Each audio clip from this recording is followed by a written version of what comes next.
In 1606, King James established a charter for the London Company, which basically meant that one could buy stock in a colonization effort to settle in North America along the Atlantic coast. And it set sail in late 1606, and several months later, um, landed in the Chesapeake Bay of modern day Virginia. And one of the reasons why it was picked for this area, the Chesapeake, was because of what I mentioned last chapter. The Chesapeake Bay was kind of buffered from the harsh Atlantic Ocean. It offered an inlet to the ocean, though. It had several different navigable rivers that offered fresh water, had many different marshes that could also provide a fresh water source. So you kind of had the best of all of it. You kind of have an inlet to shield you from some of the harshness of the ocean, and yet it's readily accessible. And you also have fresh water sources. So the Chesapeake region was settled, and the original colonists that would come in 1607 established a colony along a river that they would name after King James, and they named a settlement Jamestown after King James for that very reason itself. Many of the original colonists succumbed to illness. They succumbed to starvation.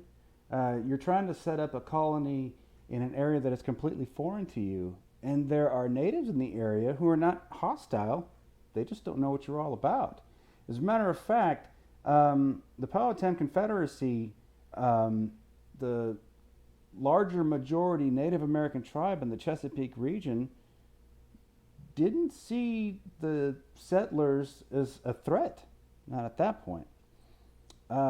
When the natives would encounter some of these English settlers in the Jamestown region, well, oftentimes they were considered part of the Confederacy. And so Chief Powhatan, who was the chief of that tribe, originally intended to kind of help them, if you will.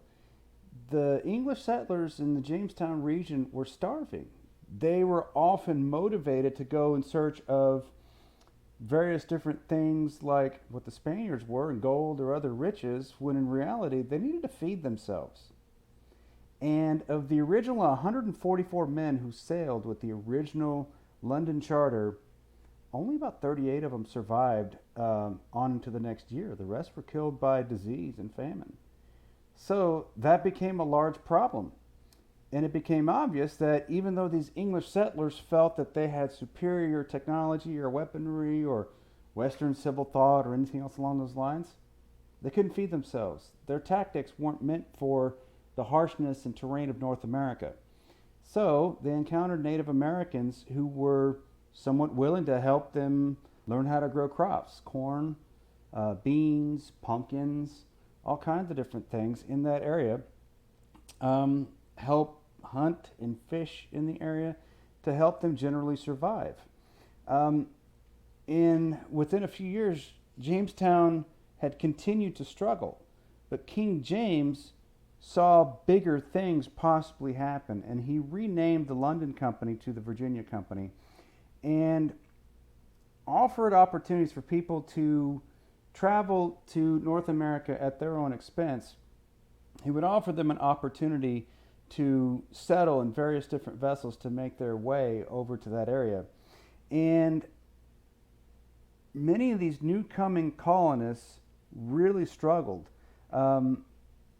John Smith, who's popularized in various different Disney movies or anything else of the sort, was a young colonial leader, and it was his influence that for the remaining Jamestown survivors, John Smith was the one who spoke up and said, you know, we can't really survive on our own like this. Most of us are dead. The rest of us are struggling. We need to kind of go hat in hand and trade with these natives and learn from them so that we can keep our community from dying out. And the reorganization of the London Company to the Virginia Company would now offer stock for people to actually come up. So it's just like investing in the stock market. You buy a stock, you see it, and hopefully you'll see it grow over time. Sometimes it shoots up immediately, sometimes it plummets, sometimes it's slow growth. You have people who are interested in shorting stocks, or people who are long-term investors, people who buy options, calls and puts, things along those lines. Well, this is a very primitive stock investment. You could buy stock in the Virginia company now to hopefully see the success of this new colony along the eastern coast of North America. And you had a number of colonists would now come to try and settle in Jamestown. One of the ships that actually came across was lost at sea in a hurricane. Another one ran aground in Bermuda, and some of the others made their way to Jamestown, but they struggled to survive. By this time, some of the natives had actually started to see some of these colonists who had started to kind of overstep some of their areas as a little bit more of a threat this time. And so they kind of cordoned them off into that coastal area, and many of the natives were forced to try and eat whatever they could find. They didn't really have land that they could now grow crops on. So you might try and fish. Maybe you find animals, wildlife. You try and do whatever you can to try and find sustenance. And things get pretty difficult for that. Many of those immigrants who came with that London company, or now the Virginia company, became very disenfranchised and discouraged and wanted to make their way back to England. On their way back out of the Chesapeake, because they had been either pushed out by starvation or from hostile natives, they wanted to go back. The thing is, though, is that they actually encountered some relief ships on their way out of the Chesapeake who said, actually, we have stuff that can help you either go back to England, or we can help you resupply back in Jamestown and elsewhere in the Chesapeake. And that was basically an end to some of the very worst of the original colonial struggle. Now you had your reinforcements. You had more people. You had families. You now had supply, weapons, agricultural tools, all kinds of other different things that now give you a little bit more opportunity.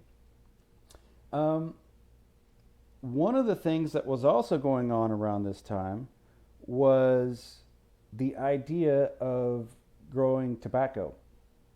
Tobacco had actually been cultivated by Spaniards in other different parts of North America.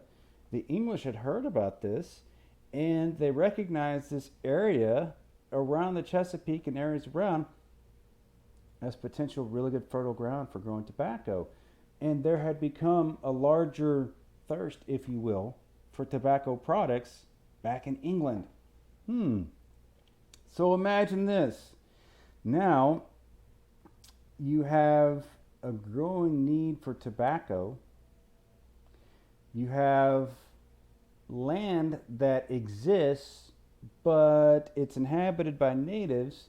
You may come into conflict with some of these natives who are threatened by you. These natives are now no longer friendly. They're hostile to you, and you're going to come in conflict with them, and it's understandable. And through spoils of war, they kill some of the English settlers. You might actually capture some of them too, including a young Powhatan Native American girl who happened to be the daughter of Chief Powhatan. We know her in popular folklore as Pocahontas. And Pocahontas, whether through political reasons or otherwise, actually over time, through her capture, so to speak, learned English, converted to Christianity, and married an English settler named John Rolfe, who helped build the tobacco trade in English North America. And she would become this very popular figure because eventually she would move back to England with John Rolfe. And she became this popular figure among the English citizenry to help understand this indigenous girl from North America, learned English, took on Western culture, and converted to Christianity. And it just kind of invigorated the possibilities for what the English folks back home saw for natives in North America. You have possibilities for assimilation and conversion. No way. That sort of a thing just kind of reinvigorated English interest in North America and the colonial exploits that might exist there. So, from that perspective, from British colonies throughout the West Indies all the way through the Atlantic seaboard in North America, you see opportunities for the English to perhaps continue growing in their colonial realm, if you will. So much so that the Virginia Company was now ordered by charter under King James I to have a headright system now established. So, by that, what that means is existing settlers in the Jamestown/Chesapeake region would now receive 2 shares of a headright, which is essentially about 100 acres or so. Any new settlers would get at least 50 acres. Well, if you have a larger family, and each one of you will get 50 acres, then that's going to encourage families to go, because almost all of the early settlers were men and laborers. There were no women. So now, to encourage families to go, you offer land. Now you're going to have land, which may happen to sit where Native Americans live, but your land is now going to be able to offer you sustenance, because you're going to be able to grow tobacco, you're going to be able to grow crops, raise livestock, or anything else along those lines. And as you offer more land, more people want to take that opportunity to start a new life outside of England while still being English subjects.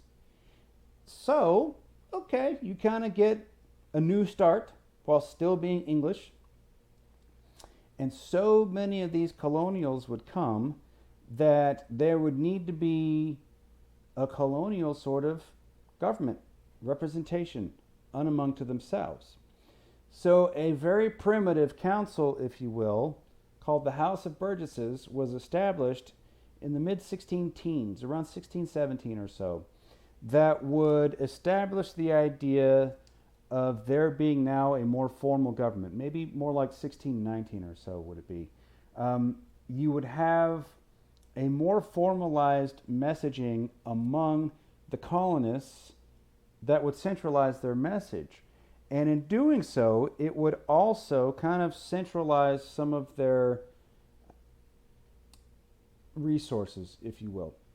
Because Native Americans at this point had become so fed up with this growing number of colonials coming, taking up land, that they wanted to send a message to these colonials. They didn't want to kill all these colonials, but they wanted to send enough message of violence to where maybe these colonials would think twice about coming here. So the Powhatan message was, we're going to go to Jamestown. We're going to kill about a quarter of them. We're not going to kill everyone. But we're going to send enough of a message that they're going to get discouraged and they're going to go home. So we're going to go attack Jamestown. We're going to kill about 300 to 400 of these English white settlers. They'll get the hint, and they'll make the decision to leave all on their own. Did it work out that way? No. What worked out that way was, we colonials have now been directly attacked. They're purposely trying to kill us. We are going to retaliate. And in doing so, now you have that reorganization of resources that's now eventually going to defeat that local Native Confederacy, which now is going to open up more opportunity for more land growth. So you have a defeat of the Native Americans, the Powhatan Confederacy tribe, in that immediate Chesapeake region that now further opens the door in and around Jamestown and the surrounding area. Interesting times.